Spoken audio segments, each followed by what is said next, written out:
Netflix just agreed to pay almost $6 billion if regulators kill their deal with Warner Bros. Discovery. Now, you don't agree to pay that huge breakup fee unless you believe you're about to reshape the entire industry. Hi, I am Blessing Yamadike, and on this channel, I break down the hidden mechanics of business and capital. Netflix has officially entered into a definitive agreement to acquire the studio and streaming assets of Warner Bros. Discovery. This is not just a content play, this is a complete restructuring of the entire media landscape.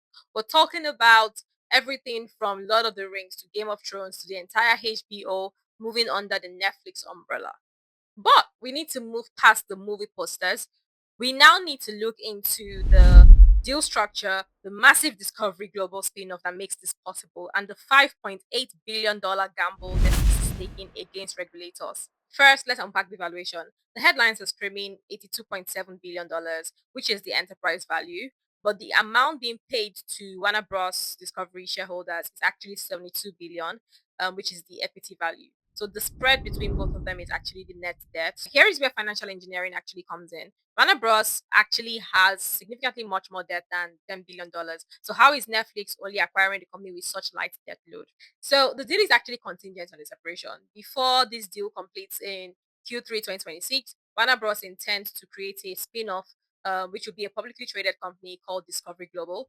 Discovery Global will then go on to house its assets like CNN, TLC, Discovery Channel, and TNT Sports. So Netflix is not buying the declining cable business. They're buying the growth assets, which is good business, actually, if you ask me.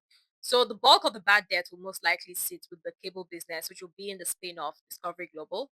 Which assets are leaving and which assets are staying? Assets leaving to Discovery Global are CNN, TLC, Discovery Channel, TNT Sports.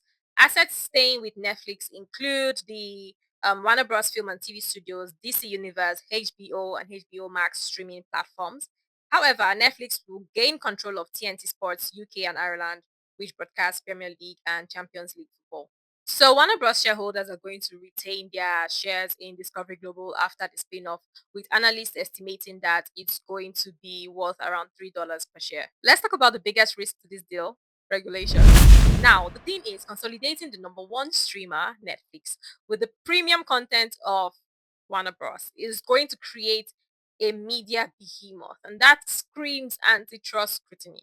Now, Netflix knows the risk is real, and that's why they agreed to pay Warner Bros. A massive $5.8 billion reverse breakup fee if the deal fails to gain regulatory clearance. On the other hand, Warner Bros. Will pay Netflix $2.8 billion if they delay or call off the deal.